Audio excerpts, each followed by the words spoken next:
What's up, guys? It's your boy Scott from King Queen Cichlids, and I have been invited by Raleigh Fish Keeping Jamaica to do my second interview on his channel. So thank you very much, Raleigh, for letting me be on your channel and giving me a topic to talk about. Again, it's a very, very difficult topic to discuss, one that will probably get me in trouble, but I'm ready for it, and I have nothing scripted other than the question that you asked me. What are my thoughts on YouTubers' influence on fish events? So I'm just going to be right up and honest with you. As a YouTuber, as a fish hobbyist first, YouTuber second, and as someone who has created my own club in my local area, and as someone who is an older guy, I'm in my 50s now, I do have a problem with the amount of power that I see YouTubers having and influence that they have. Now, I know that's probably strange for someone like myself to say, who has a growing channel of 5,000 plus subscribers. But I do feel a bit uncomfortable that these fish events now need to have a YouTube presence in order for them to be successful.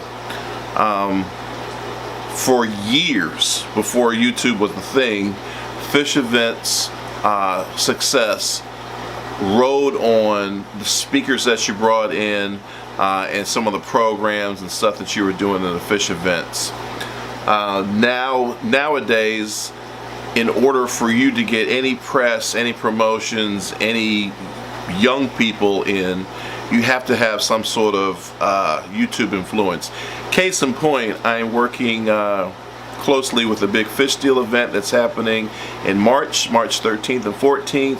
I was actually approached to help set up a YouTube booth and gather some YouTube friends and I've done that. I've had several friends who have graciously volunteered their time and their services to come to the Big Fish Deal, come to this celebration of fish hobbyists, and put on a show and be there to not only enjoy the event, but also to attract other people to come to the event. YouTube has really become a huge influence, and now I see more clubs not being as heavily attended because people can simply click on their TV or click on their computer and get their fish experience through other YouTubers. So I'm sure that I am probably in the minority when it comes to my feelings that YouTubers' influence on fish events is a bad thing. But again, you have to understand my pedigree being older, having come up through the ranks of clubs, tropical fish clubs, having done many different events long before YouTube was even a thought.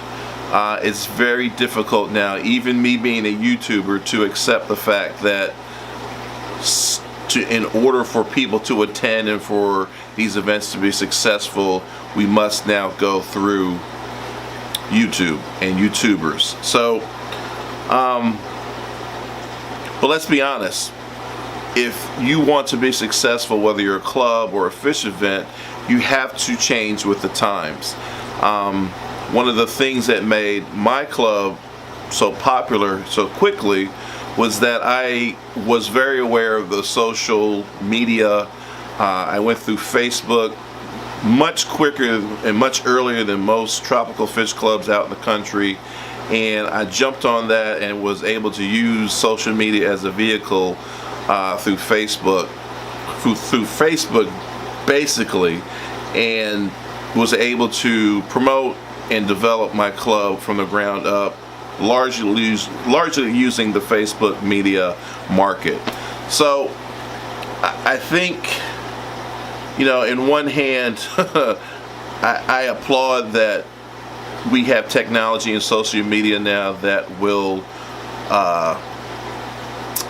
get others involved that otherwise may not have been aware of what you're doing in your club and things that you're trying to do in the hobby.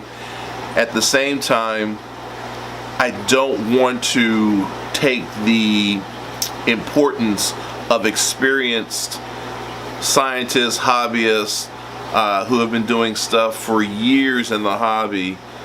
They need to be the main focus of any fish event, in my humble opinion.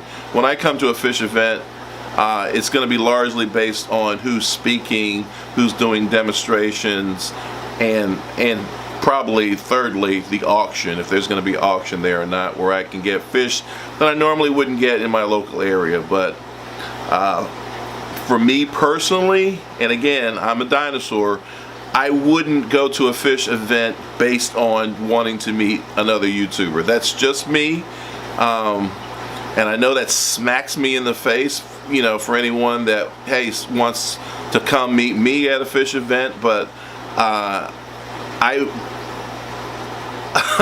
think I have a pretty good understanding of, in my hobby life, what's important, and that is I want to be the very best hobbyist I can be, and I can do that, or I can try to achieve that by going to events with people who are speaking that have lots of years in the hobby, who are experts on some of the fish that I keep.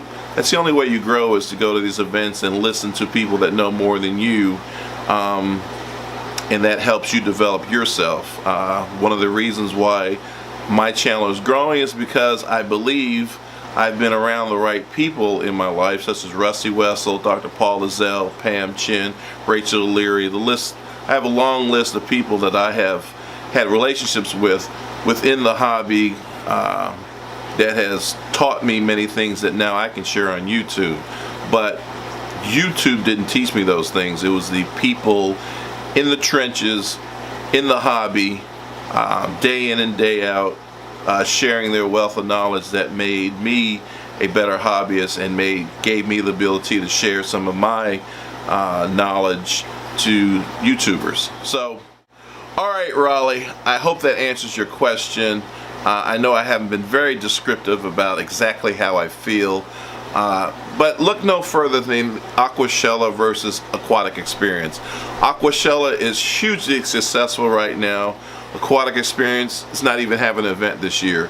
Aquashella understands and uses YouTubers to their benefit, and their show is successful, hugely successful, to the point that they have lines going out the door of people wanting to attend the event.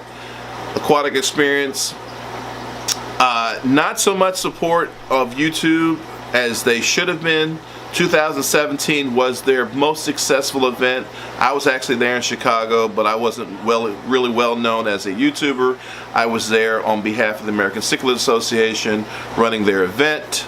But I was there, and I can tell you personally that the YouTube section was packed day in and day out the entire weekend in Chicago, largely because Joey, Corey from Co-op, Rachel, George, everyone that you can think of, all the big YouTubers were there, and people came out in droves to come see them. So it is what it is today. The most important part of having a successful event is YouTubers. That has just become what is important now. Clubs are becoming less important. We're seeing less attendance in clubs, and more people are clicking onto YouTube and getting their fish and hobby experience through YouTubers. So I've answered your question. I could go on for a long time, you know that, because you don't even want me to go into YouTubers giving information about the hobby versus experienced hobbyists, fish clubs, and etc. Maybe that'll be the next question you ask me about. But for now, I've answered your question. I don't feel overly great about the power that YouTubers have. However,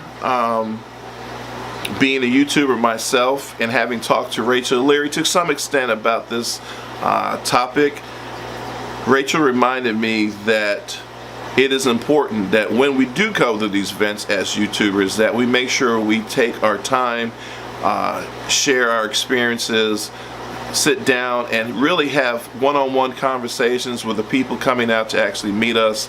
It is a huge honor, and we need to give back to those people that support our channels, that come to the events, because we're going to be there. So I appreciate Rachel, sharing that information with me.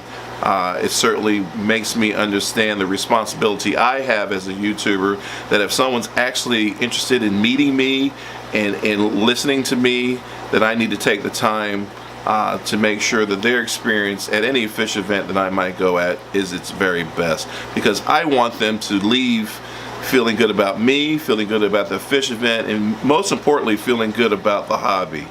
All right, so thanks again, Raleigh, for this incredible question. I tried to answer it the best way I could, unscripted, and again, I apologize for this being so late. I'll talk to you guys real soon. Definitely check me out if you're not subscribed to King Queen Cichlids, and also hopefully you're subscribed to Fish Keeping Jamaica. If not, make sure you hit that subscribe button. All right, guys, talk to you later. Bye bye.